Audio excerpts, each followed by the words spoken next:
আসসালামু আলাইকুম রহমতুল্লাহ। আল্লাহ তাআলা যা কিছু সৃষ্টি করেছেন তার মধ্যে সর্বোত্তম রাসূল সাল্লাল্লাহু আলাইহি সাল্লাম। আর সেই রাসূল সাল্লাল্লাহু আলাইহি সাল্লাম বলেন, আমিও নেকির বিনিময়ে জান্নাতে যেতে পারবো না। আমরা মনে করি কোনো কিছু দেখতে শুধু একজোড়া চোখের প্রয়োজন। পৃথিবীতে বহু লোক আছে যারা চোখ থাকতেও দেখতে পায় না। আল্লাহ তাআলা আপনাকে চোখ দিয়েছেন, আমাকে চোখ দিয়েছেন শুধু চারপাশে দেখার একটা সুযোগ করে দিয়েছেন মাত্র। সেই দিন আল্লাহ উচ্চস্বরে ডেকে বলবেন, অত্যাচারী শাসকেরা কোথায়, তাদের সহকারীরা কোথায়, সেই যুবকরা কোথায় যারা নিজেকে বিশাল কিছু মনে করত।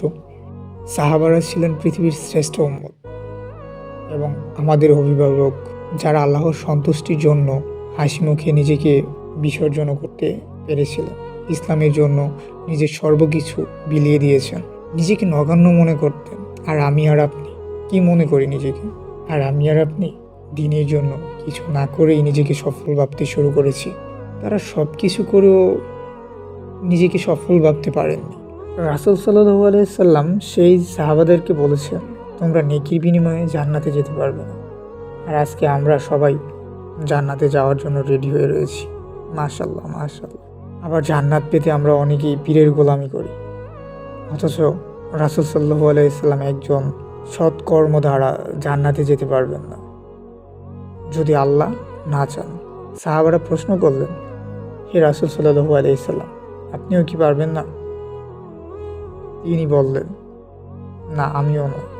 পৃথিবীর সর্বশ্রেষ্ঠ মুজাহিদ মুহাম্মদ সাল্লাল্লাহু আলাইহি সাল্লাম, সর্বোত্তম শিক্ষক রাসূল সাল্লাল্লাহু আলাইহি সাল্লাম, সর্বোত্তম পিতা, সর্বোত্তম স্বামী, সৃষ্টিকুলের জন্য আল্লাহর বিশেষ রহমত রাসূল সাল্লাল্লাহু আলাইহি সাল্লাম, আল্লাহর সর্বোত্তম বান্দা ও ইবাদতকারী রাসূল সাল্লাল্লাহু আলাইহি সাল্লাম। যত নবী রয়েছেন পৃথিবীতে তাদের মধ্যে সর্বোত্তম এবং সর্বশ্রেষ্ঠ রাসূল সাল্লাল্লাহু আলাইহি সাল্লাম। যাদের উপর কিতাব নাজিল হয়েছেন তাদের মধ্যে সর্বশ্রেষ্ঠ রাসূল সাল্লাল্লাহু আলাইহি সাল্লাম। আল্লাহ যত কিছুই সৃষ্টি করেছেন তাদের মধ্যে সর্বশ্রেষ্ঠ রাসূল সাল্লাল্লাহু আলাইহি সাল্লাম। আর সেই রাসূল যখন বলেন যে আমিও নেকির বিনিময়ে জান্নাতে যেতে পারবো না, আল্লাহ তাআলা যদি আমাকে দয়া না করে, তাহলে আমি আর আপনি কোথায়? কোনোদিনও কি নিজেকে প্রশ্ন করেছেন এইভাবে? যদি নিজেকে প্রশ্ন করে থাকেন এইভাবে, তাহলে কমেন্ট করে আমাকে জানাতে পারেন। আসসালামু আলাইকুম ওয়া রাহমাতুল্লাহ।